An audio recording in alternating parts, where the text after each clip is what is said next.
Now that we have our title slide, we need to add additional slides for new pictures.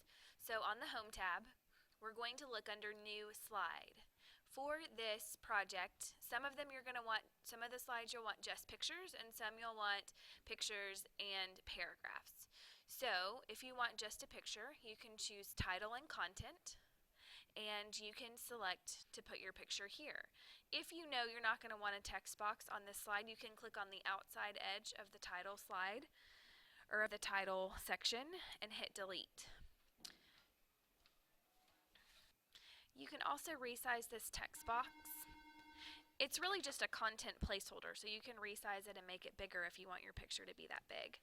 To add a picture, you can easily just click on the little picture of a Polaroid that says Insert Picture from File. If you've already inserted a picture, your pictures might automatically pop up. If you haven't, over on the left-hand side, scroll up to the very top, click on Desktop, and find your Camp Cosby folder, and then insert a picture that you want to use. Click Insert, and your picture is now inserted. If you want to resize this picture to be the entire size of your slide, click on one of the corners and click and drag. You never want to resize a picture by clicking on the sides or the top, because your picture will either end up looking squished or squatty, and that's not what we want. So grab one of the corners to resize, and only the parts of your picture that show up in the preview slide or in the slide pane over here will show up. Notice that when you click on your pictures, you have a Picture Tools and a Format tab that automatically appear, and when you click off of your picture, those tabs disappear. So you can click on your Picture Tools, you can do some sort of corrections with sharpening and softening, brightness and contrast. You can change the color. You can give your picture some artistic effects. Just make sure that they're still visible and your teacher can still tell what they are.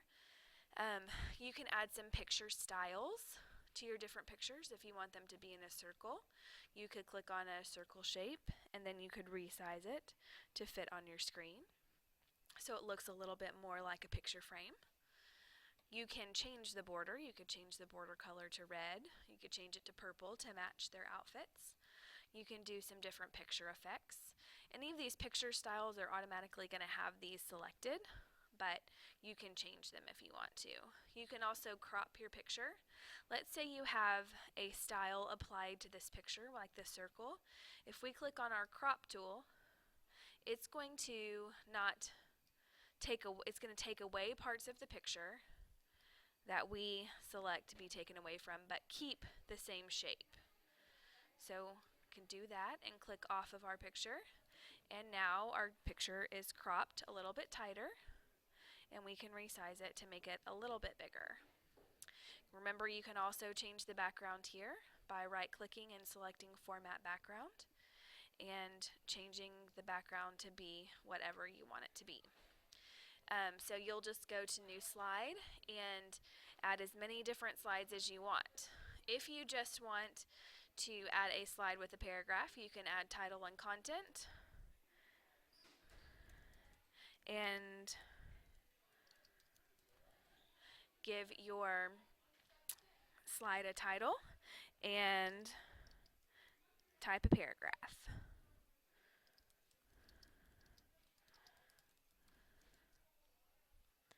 Once you've added all of your pictures and text to your project, you might want to add some animations. Animations are motions applied to either pictures or text on your pages. To apply motions or to apply animations, you first have to select an item, whether that's pictures or text on your page. I'm going to start with this text. To add an animation, I'll click on the Animations tab, and then I have all of these different options. If I rest my mouse on one of them, it will give me a preview. That's called Live Preview. Notice over here in the corner, this is my More button. So anytime you see that little arrow with a line above it, it's going to give you more options. So I have some entrance options, some emphasis options, and some exit options. These are just a few of them. If you click on More Entrance Effects, it will give you a lot of different options. So I'm going to choose Basic Swivel, and it gives me a preview, and then I'm going to click OK.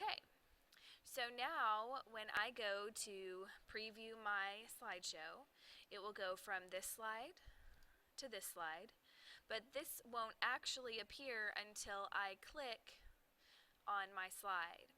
So I'm going to go to Slideshow and select From Beginning. I will click to advance to the next slide, and notice that I have a black slide. So I click again, and my picture swivels several times, and then it's ready to move on. If I click again, it's going to move on to my next slide, and then I can keep clicking until my slideshow is over.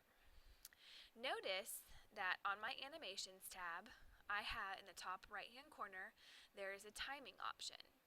So if I want to, instead of starting the animation on click, I can start it after the previous, and I can even shorten the length of the animation. So now when I go to Slideshow, From Beginning, I click once, and then my animation automatically happens. So I can click again, and then I'm ready to go. So now on my text, I can come in and I can add animations to my text as well. So I can select, not swivel again, we'll do grow and turn. So I can just click on my text box and select grow and turn, and it'll apply that animation to that text box. If I want to, I can also click after previous, so I don't have to click through all of the animations. If you have multiple sentences or paragraphs for your text under Effect Options, you can animate them as one object, all at once, or by paragraph. So if I had different paragraphs, if I click in here,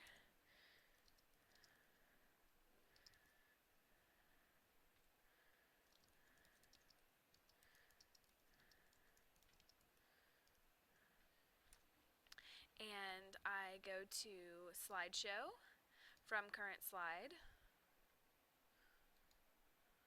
they'll come in individually. So it's up to you how you want to set those up for your project.